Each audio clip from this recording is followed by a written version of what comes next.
guys! So, kamusta po tayong lahat ngayong araw na to? So, today po is Sunday. At ngayong araw na to po, wala po kaming pasok. Day off po kami ngayong araw na to guys. So, ngayon lang po ulit ako makakapag-vlog sa inyo, makakapag-kwento sa inyo. Kasi nga po, every Sunday is meron kaming pasok. So, ayun guys, ang pag-uusapan natin ngayon is about ulit dito sa Poland, about sa work dito, about sa ano naman to guys, sa yung kung ano ba daw, ito po yung tinatanong ating mga subscriber, ang pagkakaiba ng mandate contract at saka yung employment contract. So yun ang pag-uusapan po natin ngayon. So diyan lang kayo guys. Hello guys, andito na ulit ako. So, kumusta po tayong lahat? Andito na naman po sa Ben's Christ, ang inyong lingkod na paulit-ulit yung sinasabi. So, ganon. Oo nga kasi guys, minsan nababasa ko doon sa comment ng iba, paulit-ulit na yung sinasabi ko. So, pagpasensyahan nyo na po ako kasi nga po, hindi pa ganun kagaling na vlogger guys. So, naghahatid lang po ako ng mga information dito sa Poland about po sa mga work dito sa Poland, sa mga gustong mag-apply dito sa Poland. Ayan. So, makakatulong din po sa inyo kahit pa paano. Ito pong sasabihin ko or ikukwento ko sa inyo guys is narinig ko lang din at ano lang po, yung bang base po sa aking experience or base sa mga naririnig ko dito sa Poland kasi dito nga po kami nagtatrabaho. Kung ano kasi nga po, as of now po is ang aming contract po dito is mandate contract pa rin, di ba? So, yung pagkakaiba po ng mandate contract at saka na employment contract, nga po sinasabi ko kanina, yun ang aking i-explain sa inyo kung gaano po kaganda pag ikaw po ay mandate ko, yung employment contract. So, pagka po kayo is mandate contract, so, ibig sabihin po nun, ikaw po ay under pa ng agency. Under po ng agency kayo, katulad po namin. Kami po is under pa rin ng agency hanggang sa ngayon. Kasi nga po, kahit po meron ng TRC kami or meron kang TRC na, kung ikaw naman po is hindi ka po nire-rehire ng company mo na pinagtatrabuhan or ina-absorb ng company na pinagtatrabahuhan mo, ang matatawag po natin doon is mandate contract kasi nga po hawak pa po kayo ng agency. Tapos ang pagkakaiba din po no, pagka po ikaw ay nasa mandate contract, so may agency ka po, ang sahod mo po is medyo mababa. Yan.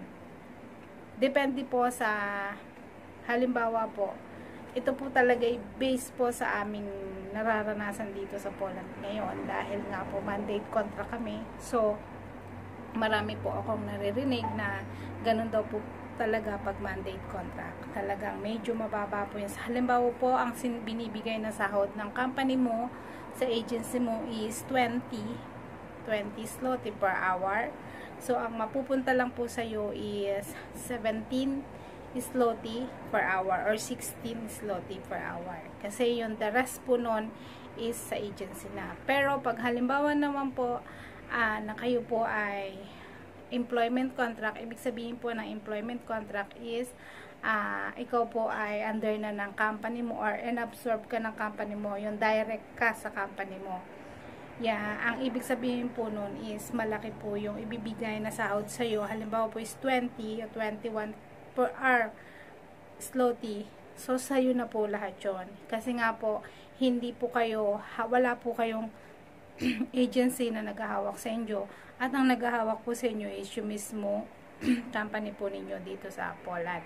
Kaya dito sa Poland po is napakaganda po pagka ikaw po ay under na ng company na pinagtatrabahuhan mo. So, pag po kayo nandito na, halimbawa po, nandito na po tayo, katulad po namin na nandito, gusto rin po namin na makahanap ng employment contract, yung pong mag-a-absorb sa amin. Kaya lang po sa ngayon is, yun nga pong TRC ko, talaga po hanggang sa ngayon po is wala pa talaga. Hindi po namin alam. Pero nag-verified na po kami sa ano dito, sa ORSAT dito, na sabi po nila is for process pa, pero hanggang sa ngayon po talaga nakakalungkot na wala pa rin po hanggang ngayon. Pero pinagpe-pray ko po talaga, tatlo po kami na wala pa yung aming yung kami pong sabay-sabay ng asawa ko is wala po pa kami tatlo.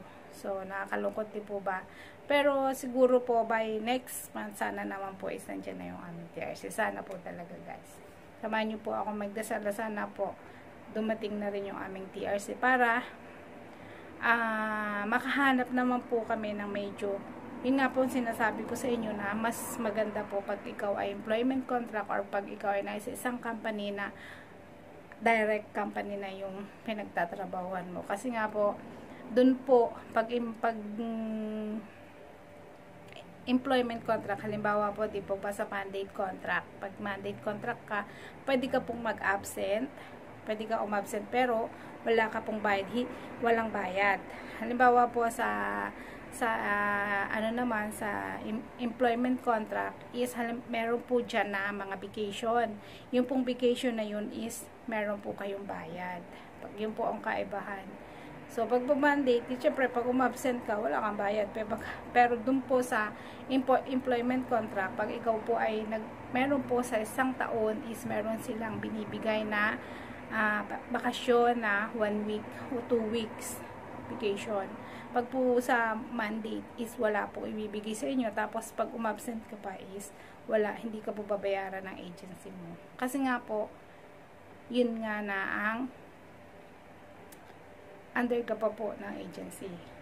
Tapos marami pa pong benefits pero yung pong benefits na binibigay ng employment at saka ng mandate, halimbawa mandate kami, is meron din pong tax, meron din pong insurance, same naman din po ng sa employment contract. Ang pagkakaiba nga lang po is yung sa sahod at saka yung sila ay pwedeng magbakasyon pagka po month ng ganitong August or July, nagbabakasyon po sila, pwede po silang magbakasyon pero babayaran po sila.